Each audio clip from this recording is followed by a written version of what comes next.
On TV, online, and on the go. This is Valley News Live at 6.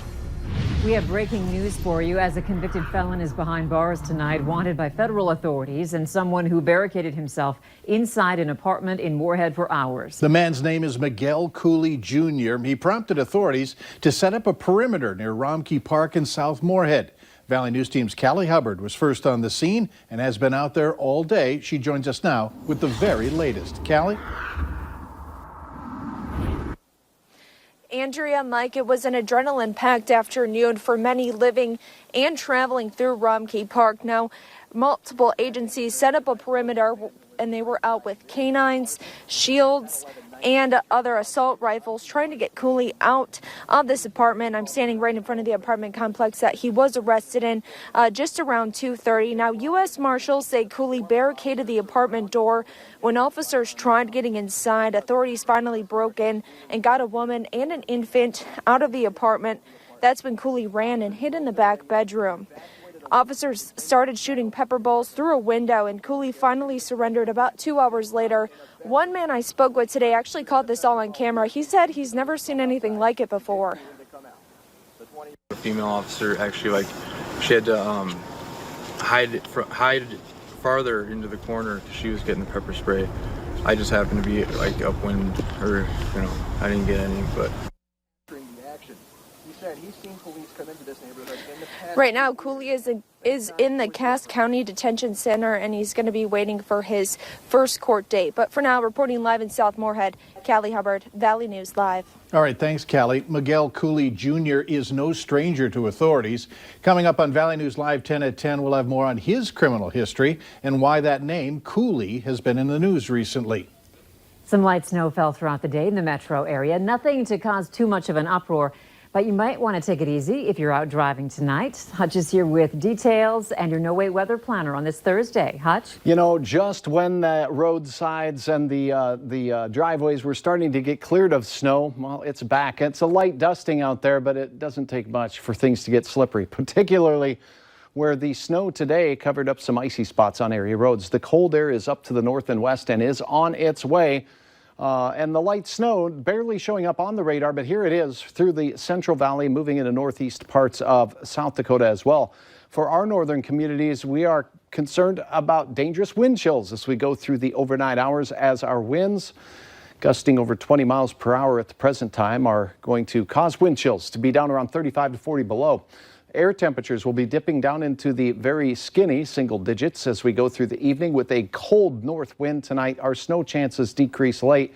We shouldn't have more than just a couple of tenths or so here in the FM area. We're going to be below zero as we head to bed tonight in Grand Forks. So it's going to be a cold overnight. Coming up, though, all eyes are turning our attention to the weekend and beyond as we have a more potent weather maker on its way. I'll have details here in just a few minutes. All right, thanks, Hutch. And she did good in the beginning, then she started to struggle with fitting in. Troubling news tonight surrounding recent fights in our schools. Videos of the fights are being uploaded on social media accounts. We found at least 3 such accounts for Moorhead schools. As Valley News Team's Joshua Pagero found out, experts warn watching these videos could have negative consequences on kids. Anita May has a daughter enrolled at Horizon Middle School. May says she has a problem with a culture at the school of bullying that bleeds over onto social media. She didn't like that, and she struggled to fit in. On Monday, Moorhead police were called to Horizon after a fight in a girl's bathroom. We later learned of several Instagram accounts showing Horizon kids fighting. One was deleted while the other 2 remain active. With my daughter, the whole bullying, with her friend, it was that way with her phone and the snap.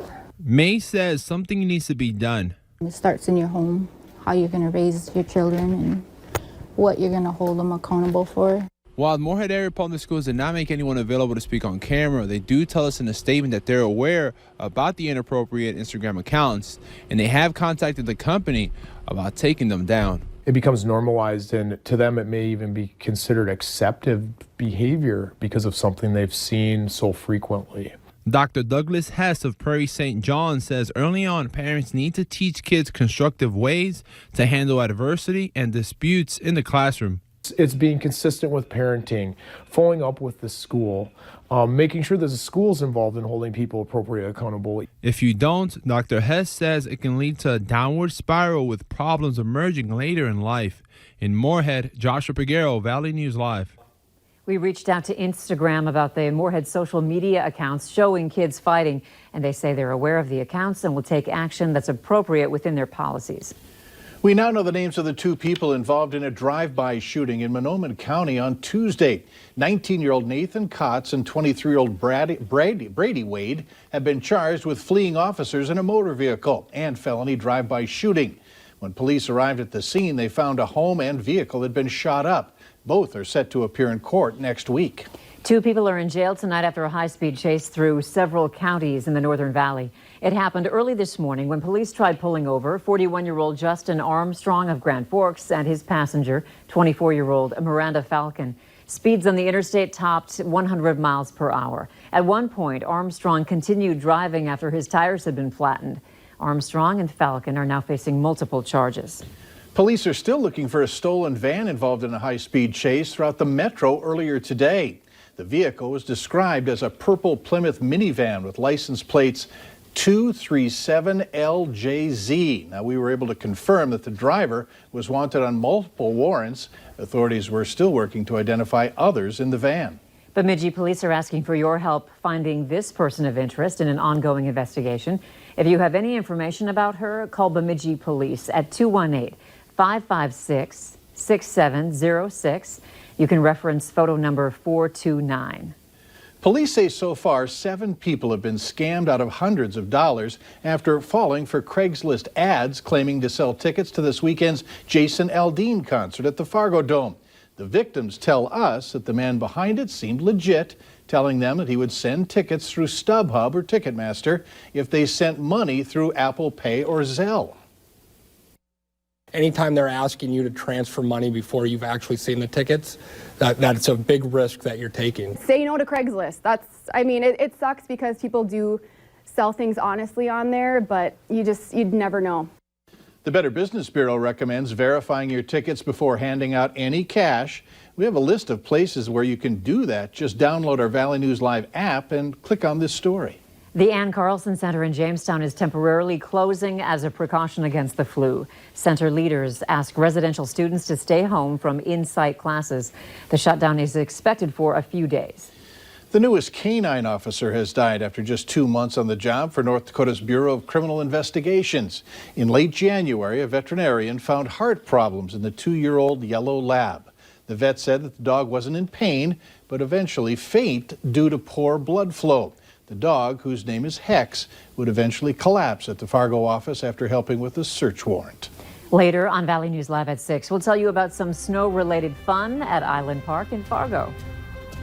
We have a few flakes this evening to get through. Cold air is on its way overnight. I'll have details on what you can expect as we go through milder air this weekend, but some wild weather next week. I'll have the very latest in your hour-by-hour forecast coming up right after this.